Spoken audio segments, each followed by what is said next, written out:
सोनाली साहू जानिछ आमर गोटे खोर्धारे थिला कुंतला बायणी सी सेतबेले एमएलए लड़े सोनाली साहू बर्तमान से अवस्था को जामर खोर्धारे एटा कुंतला बायणी टू मैंने गोटे बायणी थे थाए सी सदा नॉमिनेशन टे कर बाउली चाउली हम दिन राति बायणी भाया बुल ये जो सोनाली साहूर स्टांडार्डटा है से जीवन में वार्ड मेंबर काउनसिलर कॉलेज छात्र ना किसी अच्छी से कड़े बुलूला आसिक कांग्रेस पार्टी में पशिगला पुणी कांग्रेस पार्टी आसिक बीजेपी पशिगला बीजेपी बसिक पुणी के कांग्रेस को पलैला सी कौन तार अखा ना कि बिरी ना तार छाई नहीं पचारे पचर छाई अच्छी सी कौन गोटे कमेंट दब भारतीय जनता पार्टी मुख्यमंत्री से निजे ठिया छाई सागर अच्छी सी गोटे ये लोक महमणिया लोक बाहला सी गोटे क्यारेक्टर कौच तार निजर क्यारेक्टर ठीक अच्छी तार निज क्यारेक्टर ठीक अच्छे कि सी गोटे ओडिया झील गोटे महमडियान झील महमडियान पुओ को बाहर सी निजे जानी तार क्यारेक्टर कौन सी आउ जनकर क्यारेक्टर विषय कौन कहूँ स्टांडार्ड अच्छी निज माने चालुणी कहूँ छुंची बुझे से किसी कहूनी से गोटे बायनटा से मुंड काम कर वाला हईराण कर ध्वंस हो गले जो गात सी खोली से गातर बर्तमान से पढ़ु कई किसी करूना सोनाली साहू जानिछ आमर गोटे खोर्धारे थिला कुंतला बायणी सोनाली साहूर स्टांडार्डटा है से कांग्रेस वाला आउ विश्वास ना जे आम आउ दल आसो ये दल संगठित हम बीजेपी किसी चाहूनी बीजेपी चाहूँ बीजेडी रहू रास्तार जी रंग कलर करूला सी भी बाहर नन ओडिया जे पुणी से विजु परिवार एकाठी हे पुणी से भारतीय जनता पार्टी सहित आलियांस कर पद्म भवन गोटे क्रिएसन हूँ शंख भवन निश्चित भाव में विजु पट्टनायक जो विचारधारा गोटे अण कांग्रेस राजनीति में ओडिशा रे कहले विजु पट्टनायक अण कांग्रेस प्लाटफर्म तैयारी करथिले बहुत नेता आज भी सीनियर लीडर अच्छा young generation middle age leader माने अच्छा टीन एजर यंग पिला भी विजु पट्टनायक आदर्श अनुप्राणित होती विजु पट्टनायक कहले गोटे 21st सेंचुरी रे सी हूँ आमर गोटे आखिरे देखा लोक आम फिजिकाली गोटे लोक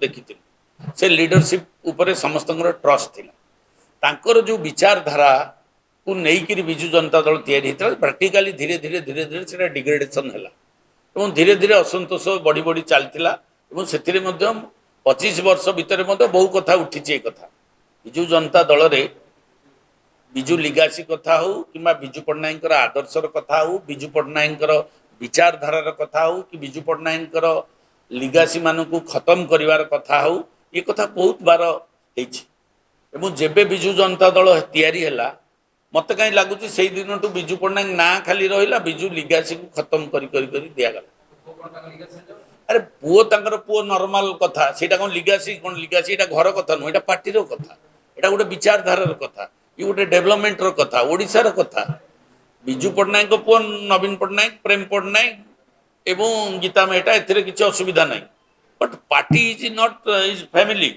सी के परिवार को देखी नथिले विजु पट्टनायक के परिवार बाद राजनीति कर नथिले परवर्ती पर्यायर आमे तांको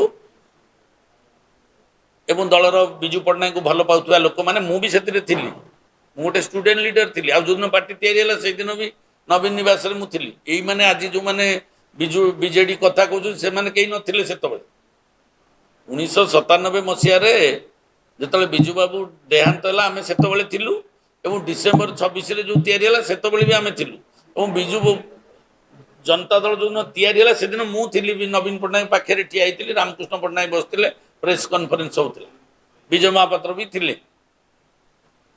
तो से दिन टू मुझे देखुची मोर अभिज्ञता मु तो अति बेसी कथा कहीपरि मुझे देखी कह 90 मसीहा टू एबेकार कथा 2026 भितर मुझे अनुभव करी जनता दल और विजु जनता दल विजु पट्टनायक देखी विजु पट्टनायक एक्टिविटीज देखी विजु पट्टनायक डेयरिंग को देखी विजु पट्टनायक ओडिया अस्मिता प्रति जो आग्रह उत्साह जो मो ओडिया मो पुओ मो पिला मो ओडिया भाई भौणी माने ये जो फीलिंग्स थिला धीरे धीरे धीरे धीरे डिग्रेडेशन है किए कंट्रोल कर कंट्रोल ना सी मन को मन कंट्रोल आउ कौन सब भांगी तो गला कंट्रोल कौन अच्छे कंट्रोल आउ कहीं क्या कंट्रोल ना बर्तमान जो अवस्था होता 1997 मसीह विजु बाबू देहांत पर आज से अवस्था पुणी थे सृष्टि होती रिजनल पार्टी कथा जो ये प्रश्नवाची तैयारी है ସେତେବେଳେ ଗୋଟେ କିଛି ଏମଏଲଏ ମାନଙ୍କ ମନରେ ଆସିଲା ଯେ ଆମେ ଗୋଟେ ରିଜନାଲ ପାର୍ଟି ତିଆରି କରୁ, ସେତେବେଳେ ଜନତା ଦଳ ଥିଲା। ଏବଂ ସେତେବେଳେ ସେମିତି କିଛି ଲୋକଙ୍କ ମନରେ ଆସିଲା ଯେ ନାଇଁ ବର୍ତ୍ତମାନ ଠିକଠାକ ଚାଲିନି, ଆମେ ଗୋଟେ ରିଜନାଲ ପାର୍ଟି କରିବା ଏବଂ ରିଜନାଲ ପାର୍ଟି ହେଲା। ରିଜନାଲ ପାର୍ଟି କିଛି ଏମଏଲଏ ଚାହୁଁଥିଲା ଆମେ ସିଧା ବିଜେପି କି ପଳେଇବୁ, କିନ୍ତୁ ସେତେବେଳେ ବିଜେପି କୁ ଗଲେନି, ପୁଣି ଚିନ୍ତା କରାଗଲା ଯେ ନାଇଁ ଆମେ ଗୋଟେ ରିଜନାଲ ପାର୍ଟି କରିବା, ବିଜେପି ସହିତ ଆଲିଆନ୍ସ କରିବା। ଏବଂ ସେତେବେଳେ ପ୍ରମୋଦ ମହାଜନ ଥିଲେ ଏବଂ ଦଳକୁ ତିଆରି ହେଲା ଏବଂ ବିଜେପି ସେତେବେଳେ ଫଣ୍ଡିଂ କରିଥିଲା ପଇସା ବିଜେଡିକୁ। ମୁଁ ଆଗରୁ ବି କହିଥିଲି ଯେ ମାନସ ପୁତ୍ର ବିଜେପିର ମାନସ ପୁତ୍ର ହଉଛି ବିଜେପି। ଏବେ ଏବେ ବି ଦେଖନ୍ତୁ ଏଇ ଯୋଉ କହୁଛନ୍ତି ଇଏ ସେଇ ବିଜୁ ପଟ୍ଟନାୟକ, ବିଜୁ ପରିବାର ଇନ୍ ବିଜେପି। ଆଗାମୀ ଦିନରେ ବିଜୁ ପରିବାର ଯୋଉ କଥା ଆପଣ କହୁଛନ୍ତି, ମୁଁ ପ୍ରେଡିକ୍ସନ କରୁଛି, ମୋ ପଲିଟିକାଲ ଇଣ୍ଟୁଇସନ କହୁଛି ଯେ ପୁଣି ସେଇ ବିଜୁ ପରିବାର ଏକାଠି ହେବେ, ପୁଣି ସେଇ ଭାରତୀୟ ଜନତା ପାର୍ଟି ସହିତ ଆଲିଆନ୍ସ କରିବେ। ବିଜେଡି ଭାଙ୍ଗିବ କଣ? ବିଜେଡି ତ ଶେଷ, ଭାଙ୍ଗିବ ନୁହଁ, ରସା ତଳ ହେଇଯିବ। ସେ ବିଜେଡି ଟା ପୁଣି ଆଉ ଗୋଟେ ରିଜନାଲ ପାର୍ଟି ନାଁ ନବ ଆଉ କଣ? ରିଜନାଲ ବିଜେଡି ନ ରହିପାରେ, ଆଉ ଗୋଟେ କଣ ନାଁ ହବ, ବଟ୍ ସେଇଟା ରହିବ। ହଁ ସେଇଟା ହବ ଅଟୋମେଟିକ। ସେଟା ସଂଘ ଭବନଟା ପଦ୍ମ ଭବନର ଗୋଟେ କ୍ରିଏସନ ହଉଛି ଶଙ୍ଖ ଭବନ। ଯେତେବେଳେ ଶଙ୍ଖ ଫାଟିଯିବ ଅଟୋମେଟିକ ସେଇଟା ପଦ୍ମ ଭବନ ହେଇଯିବ। ଏଇଟା ନର୍ମାଲ କଥା, ଏଥିରେ କିଛି ନୂତନ ନାହିଁ କି କିଛି ଅଧିକ କିଛି ଚେଷ୍ଟା କରିବାକୁ ପଡିବନି। ଯୋଉଠୁ ତିଆରି ହେଇଛି ସେଇଠି ବିନାଶ ହବ, ସେଇଠି ମିଶିଯିବ, ମିଶିଗଲା ପରେ ଅଟୋମେଟିକ ହବ। ଏବଂ ଏଇ ଯୋଉ ବିଜୁ ପଟ୍ଟନାୟକ ବିଚାରଧାରା, ଅଣ କଂଗ୍ରେସ ବିଜୁ ପଟ୍ଟନାୟକର ବିଚାରଧାରା ଥିଲା, ଅଣ କଂଗ୍ରେସ ରାଜନୀତି କରୁଥିଲେ ସେ। ତେଣୁ କଂଗ୍ରେସ ଅଣ କଂଗ୍ରେସ ବିଚାରଧାରା ଲୋକମାନେ ଏବଂ ବିଜୁ ପଟ୍ଟନାୟକ ଲୋକ ଆଗାମୀ ଦିନରେ ଏକାଠି ହେବେ, ଏହା ସତ୍ୟ। ଏବଂ ସେଇ ଗୋଟାକ ପୁଣି ଆଉ ଥରେ ଆଉ ଗୋଟେ ନୂଆ ରୂପ ନେଇପାରେ, କିମ୍ବା ସେଇ ବିଜୁ ଜନତା ଦଳ ନାଁ ହେଇପାରେ, ଏମାନେ ସବୁ ପଳେଇ ଯିବେ। ବିଜେପି କିଛି ଚାହୁଁନି, ବିଜେପି ଚାହୁଁଛି ବିଜେଡି ରହୁ। କାହିଁକି କହିଲ, ତାର ଦଳ, ତାର ପଇସା, ସେଇ ଦଳ ସେ ତିଆରି କରିଥିଲା, ସେ କାହିଁକି ଚାହିଁବ ଭାଙ୍ଗିବାକୁ? ଇଏ ମନକୁ ମନ ଭାଙ୍ଗି ଯାଉଛନ୍ତି, ତାଙ୍କ ଷ୍ଟାଇଲ ଅଫ୍ ଅପରେସନ। ଇଏ ଯୋଉ କଂଗ୍ରେସ ବାଲାଙ୍କୁ ଆଣିକିରି ବିଜେଡିରେ ପୁରେଇ ଦେଲେ, ସେଇଥିପାଇଁ ଇଏ ଦଳ ବର୍ତ୍ତମାନ ରସାତଳ ହବାକୁ ଯାଉଛି। ନାଇଁ ସବୁ ସବୁ ଫାଟ କିଛି ନାହିଁ।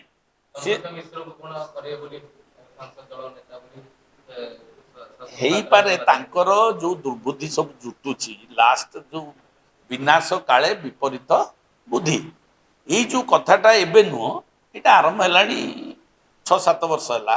ଧୀରେ ଧୀରେ ଧୀରେ ଧୀରେ ଡିଗ୍ରେଡେସନ ହେଇକି ଆଉଥିଲା, 24ରେ ଖତମ। ଏବେ ଏବେ ଯୋଉ ଯାହା ମାନେ ଅଧା କ୍ରାକ୍ କରିକି ଯାଇଥିଲା, ଆଉ ଯାହା ବୁଡିବାକୁ ଥିଲା, ଏବେ ଧୀରେ ଧୀରେ ଯୋଉ ଷ୍ଟାଇଲରେ କାର୍ଯ୍ୟ ହଉଛି, ବିଜେଡି ତ ଷଷ୍ଠ ଥର ପାଇଁ ଆସିଥାନ୍ତା, ତାକୁ କେହି ହଟେଇ ଦେଇନଥାନ୍ତେ। ତାଙ୍କ କାର୍ଯ୍ୟକଳାପ ତାଙ୍କୁ ହଟେଇଦେଲା ସରକାରରୁ। ସେମାନେ ନିଜେ ନିଜେ ପଳେଇଲେ, ତାଙ୍କୁ କେହି ପଠେଇ ହେଇଥିବ। ପାଣ୍ଡିଆନ ପ୍ରଚାର କଲେ କି ପାଣ୍ଡିଆନ ବେଶୀ ଅପରେସନ କଲେ କି ବେଶୀ ଫ୍ରଣ୍ଟକୁ ପଳେଇ ଆସିଲେ, ସେଇଥିପାଇଁ ବ୍ୟାକ୍ ଫାୟାର ହେଲା। ସେ ଯଦି ପଛରେ ରହୁଥିଲେ ଠିକ ଥିଲା, ଆଗକୁ ଆସିଲା ପରେ ବ୍ୟାକ୍ ଫାୟାର ହେଇଗଲା। ବ୍ୟାକ୍ ଫାୟାର ଯୋଗୁ ରେଜଲ୍ଟ ଆସିଲା। ନବୀନଙ୍କର ଆଉ ଉତ୍ତରାଧାରୀ କିଏ ଅଛନ୍ତି? ନବୀନ ପଟ୍ଟନାୟକର ଉତ୍ତରାଧିକାରୀ କେହି ନାହାନ୍ତି। ଉତ୍ତରାଧିକାରୀ ଥିଲେ ସେ ତିଆରି କରିଥାନ୍ତେ। ଆଉ ଯାହାକୁ ଉତ୍ତରାଧିକାରୀ ଟିକେ ଦାୟିତ୍ୱ ଦେଲେ, ସିଏ ବ୍ରଷ୍ଟ କଲା। ହେଲା, ହେଇପାରେ କିଛି ଅସୁବିଧା ନାହିଁ। ପଲିଟିକ୍ସରେ କୌଣସି କଥା ମାନେ ପ୍ରେଡିକ୍ଟ କରିହବନି କି ଅସମ୍ଭବ ନୁହେଁ। ସବୁ ଅସମ୍ଭବ ସମ୍ଭବ, ସବୁ ସମ୍ଭବ ଅସମ୍ଭବ, ଦ୍ୟାଟ ଇଜ ପଲିଟିକ୍ସ। କିଏ? ସମସ୍ତେ ପୁରା ଟଚରେ ଅଛନ୍ତି, ସମସ୍ତେ ଛାଡିବା ପାଇଁ କଣ, ପୁରା ଦଳକୁ ବ୍ରଷ୍ଟ କରିବା ପାଇଁ। ମାନେ ବିଜେଡିରେ ଆଜି ବି ମୁଁ କହୁଛି, କୌଣସି ଗୋଟିଏ ନେତା, କୌଣସି ଗୋଟିଏ କର୍ମୀ ଆଉ ସନ୍ତୁଷ୍ଟ ନାହାନ୍ତି, କି ବିଶ୍ୱାସ ବି ନାହିଁ ଯେ ଏ ଦଳ ଆଉଥରେ ବ୍ୟବସ୍ଥାକୁ ଆସିବ, ଦଳ ସଂଗଠିତ ହବ। ଏ ବିଶ୍ୱାସ ଆଉ ତଳସ୍ତରରେ କର୍ମୀ ମାନଙ୍କର ନାହିଁ। ଯେମିତି କଂଗ୍ରେସର ଅବସ୍ଥା ହେଇଯାଇଛି, ଯେ କଂଗ୍ରେସ ବାଲା ଆଉ ବିଶ୍ୱାସ ନାହିଁ ଯେ ଆମେ ଆଉ ଦଳ ଆସିବ, ଏ ଦଳ ସଂଗଠିତ ହବ, ସରକାର ଆଉ ଆସିବ, ଏ ବିଶ୍ୱାସ ଯେମିତି କଂଗ୍ରେସ ବାଲାଙ୍କଠୁ ପଳେଇଛି, ସେମିତି ବିଜେଡିରେ ମଧ୍ୟ ତଳସ୍ତରରେ କର୍ମୀ ମାନଙ୍କର ବିଶ୍ୱାସ ପଳେଇଲାଣି।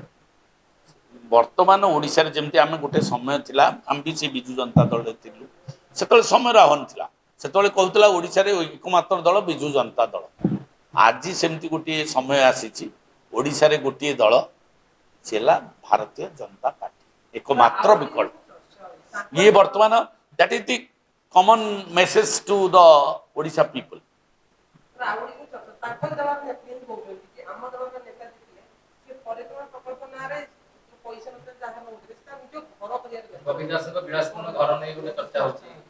ଘରଟା ଗୋଟେ ବଡ କଥା। ହଜାର ହଜାର କୋଟି ଆଜ୍ଞା ନେଇଗଲେ କୁଆଡେ କୁଆଡେ, ତମେ ଘର କଥା କଉ ପଚାରୁଛ? ଖୁଚୁରା କଥା ସେଟା ପୁରା ଲୁଟି ନେଇଯାଇଛନ୍ତି ଓଡ଼ିଶାକୁ। ଥାଉଜେଣ୍ଡ ଅଫ କ୍ରୋର୍ସ ଟଙ୍କା ହରି ଲୁଟ ହେଇଯାଇଛି ଆଜ୍ଞା। ଏଠି ଯିଏ ରଙ୍ଗ ମାଇଲା ସିଏ ବାହାରୁ ଆସିଲା, ରାସ୍ତାରେ ଯିଏ ରଙ୍ଗ କଲର କରୁଥିଲା ସିଏ ବି ବାହାର ନନ୍ ଓଡ଼ିଆ। ଓଡ଼ିଆ କିଏ କୁଆଡେ ଖାଇଦେଲେ, ଯଦି ଓଡ଼ିଆ କିଏ ଖାଇଦେଇଛି କଣ ଅସୁବିଧା ଅଛି? ନନ୍ ଓଡ଼ିଆ ନେଇଗଲେ ସବୁ ଯାକ ପଇସା। ବୁଝିପାରିଲେ ନା ନାଇଁ? ସବୁ ଆପଣ ଜାଣିଛନ୍ତି, ଆମକୁ ଖାଲି ପଚାରୁଛନ୍ତି। ବିଜେଡି ବାଲା ହଇରାଣ କରି କରିକିରି ଧ୍ୱଂସ ହେଇଗଲେ। ତାଙ୍କୁ କେହି ହଇରାଣ କରିନାହାନ୍ତି, ସିଏ ତାଙ୍କରି ଗାତରେ ସିଏ ପଡୁଛନ୍ତି। ସିଏ ଲୋକମାନଙ୍କୁ ହଇରାଣ କରୁଥିଲେ, ଅଫିସର ମାନଙ୍କୁ ହଇରାଣ କରୁଥିଲେ, ପଲିଟିକାଲ ଲୋକଙ୍କୁ ବାନ୍ଧିକି ଜେଲରେ ପୁରଉଥିଲେ ଏବଂ ସିଏ ଦଳକୁ ଭାଙ୍ଗୁଥିଲେ। ବର୍ତ୍ତମାନ ତାଙ୍କରି କାମ ତାଙ୍କଠି ଲାଗିଛି। ଯୋଉ ଗାତ ସିଏ ଖୋଳିଥିଲେ ସେଇ ଗାତରେ ବର୍ତ୍ତମାନ ସେ ପଡୁଛନ୍ତି, ତାଙ୍କୁ କେହି କିଛି କରୁନାହାନ୍ତି। ଆମେ ତ ବିଜେପି ବାଲା ଆମେ ଚାହୁଁଛୁ ବିଜେଡି ରହୁ, କାରଣ ବିଜେଡି ରହିଲେ ଆମର କଂଗ୍ରେସଟା ଗ୍ରୋ କରିବନି। କିନ୍ତୁ ସିଏ ମନକୁ ମନ ଭାଙ୍ଗୁଛନ୍ତି, ଆମେ କଣ କରିବୁ?